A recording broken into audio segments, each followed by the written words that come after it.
Bonjour, nous sommes le mercredi 16 septembre 2020 et je vous propose la situation des cultures de cette semaine. Cette semaine, en ce qui concerne les colzas, la situation a peu évolué par rapport aux semaines précédentes, étant donné qu'on n'a toujours pas eu d'eau. Donc on a des parcelles qui sont relativement bien levées, plutôt dans les sols légers. On a des stades très hétérogènes, que ce soit au sein d'une même parcelle ou entre les parcelles. Cela va dépendre de la pluviométrie qu'il y a eu et de la préparation du sol. Donc globalement, les stades vont de graines non germées à 6-7 feuilles pour les parcelles qui ont vraiment bien levé. Au niveau des ravageurs, on observe cette semaine une augmentation des captures d'altise dans les cuvettes. Cette augmentation dans les cuvettes doit être confirmée par les dégâts sur plantes avant de déclencher une intervention. Donc je vous rappelle le seuil d'intervention qui est de 80% des pieds avec au moins une morsure ou alors 25% de la surface foliaire détruite.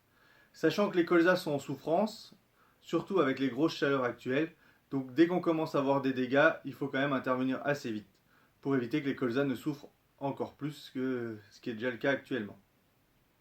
Au niveau des limaces, le risque est faible, voire nul dans la majorité des situations, à surveiller en cas de retour des pluies. La récolte des maïs grains a débuté ces derniers jours. Si vous observez des dégâts de pyrale, pensez à broyer finement les résidus afin que les larves ne puissent pas rester dans ces résidus et afin de faire baisser la pression pour l'année prochaine.